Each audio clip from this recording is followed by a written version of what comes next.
विचार यह है कि क्या हम संप्रदायों के साम्राज्य को स्वयं अपनी मूर्खता और गलत सोच के कारण इन्हें समर्थन देकर बचाने में नहीं लगे हुए हैं?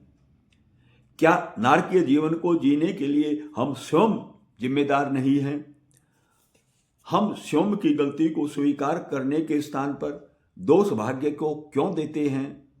क्या यह हमारी मूर्खता का सबसे बड़ा प्रमाण नहीं है? क्या हम इन्हें अपनी अंधश्रद्धा और गलत सोच के कारण पोषित कर स्वयं को भाग्यशाली मानने की मूर्खता नहीं कर रहे हैं? हम अपनी परंपराओं पर दृढ़ हैं, रूढ़िवादिता व अंधविश्वास को सही सिद्ध करने में अपनी शान समझते हैं। यह अज्ञानता नहीं तो और क्या बुद्धिमानी है? यह मैं अपने अनुभव के आधार पर कह रहा हूं कि सांप्रदायिकता के कारण बनी वर्तमान स्थिति व परिस्थिति से बाहर निकलने के लिए वैचारिक क्रांति करनी होगी। यह वर्तमान समय की मांग है। केवल कहने मात्र से या सोचने मात्र से भारतीय समाज में क्रांति नहीं आएगी। इसके लिए हमने वैज्ञानिक दृष्टिकोण के साथ साथ समाज व राष्ट्र के प्रति अपने कर्तव्य का पालन भी करना होगा। हमारे सामने जितनी भी समस्याएं हैं, यह सब हमारी खोजी परिवर्तन नहीं होने के कारण बहुत लंबे समय से हमारे जीवन का सामान्य और अनिवार्य हिस्सा बन गई हैं। हमारा समस्या के केवल एक पक्ष पर ही नियंत्रण होता है, वह यह है कि हम समस्या पर किस प्रकार प्रतिक्रिया करते हैं।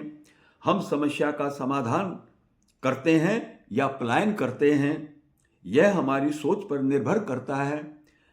जब हम समस्या का सामना करते हैं उस समय हमारी आक्रामक सोच होती है। आक्रामक सोच के कारण हमारे अंदर जो सर्वश्रेष्ठ गुण होते हैं वह बाहर निकलते हैं। अब हम सभी समस्याओं का रचनात्मक ढंग से हल करेंगे, जिसके परिणाम स्वरूप हम ज़्यादा प्रभावशाली बनते हैं। अतः हमें खोजी प्रवृत्ति व सही सोच के परिणाम स्वरूप धीरे धीरे स्वयं सभी समस्याओं का समाधान करने में सक्षम बन जाएंगे। सांप्रदायिक सोच व निजी हित के स्थान पर सामूहिक हित के व्यापक दृष्टिकोण से उत्पन्न विवेक ज्ञान से संसार की सभी व राष्ट्र की सभी समस्याओं का समाधान निश्चित रूप से होगा।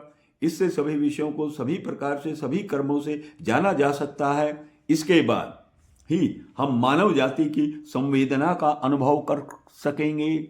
हमें इस पर निष्पक्ष होकर विचार करना होगा और विचार करने के बाद हमें निर्णय लेना होगा कि हम इन्हें छोड़कर प्राकृतिक नियमों को अपने जीवन में अपनाएं।